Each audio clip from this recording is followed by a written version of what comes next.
తాకట్లో ఉన్న మీ బంగారాన్ని విడిపించి ఆ రోజు ఆన్లైన్ రేటుకి కొంటాం. Sharma gold company.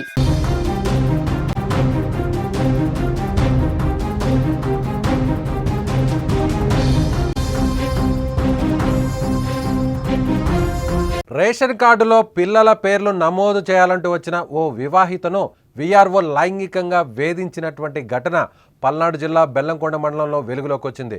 రేషన్ కార్డులో పేర్లు మార్పులు చేర్పుల కోసం వివాహిత కొద్ది రోజుల నుంచి దరఖాస్తు చేసుకుంది. వీఆర్ఓ వెంకయ్య నాగిరెడ్డిపాలెం గ్రామంలో కొన్నేళ్లుగా ఒక గది అద్దెకు తీసుకొని అందులో ఉంటున్నాడు. ఆఫీస్కు వెళ్ళి వచ్చిన తర్వాత ఆ గదిలోనే ఉంటూ అర్జీదారులను అక్కడికే పిలిపించుకుంటూ కార్యకలాపాలు సాగిస్తుంటాడు.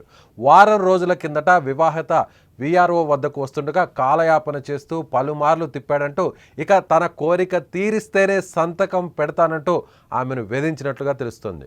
దీంతో 2 రోజుల కిందట వీఆర్ఓ ఉంటున్న గది వద్దకు వివాహిత వెళ్లి ఆయన వేధింపులను సెల్ ఫోన్లో వీడియో తీసి పోలీస్ స్టేషన్లో ఫిర్యాదు చేసింది. ఆమె ఫిర్యాదు మేరకు వీఆర్ఓపై పోలీసులు కేసు నమోదు చేశారు. దీనిపై తహసీల్దార్ టి ప్రవీణ్ కుమార్ స్పందించారు. ఈ ఘటనను ఉన్నతాధికారులకు తెలియజేసి వీఆర్ఓపై చర్యలు తీసుకుంటామని చెప్పారు. దానికి స్క్రీన్ మీద చూస్తున్నారు.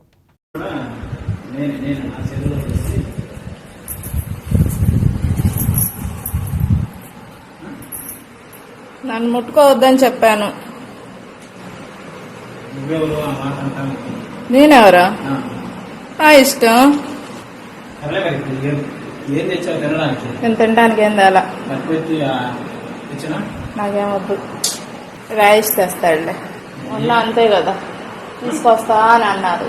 ఎందుకు రాయిష్కి ఫోన్ చేస్తే వెంటనే భోజనం వచ్చింది.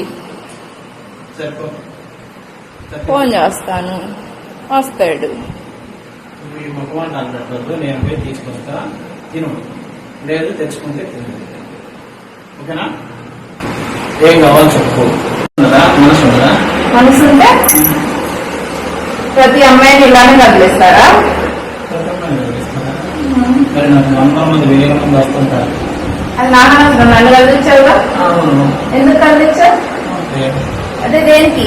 లేకుంటే చెప్పాగా, ఆ రోజు పుట్టింది వదిలిపెట్టలేని ఇదని.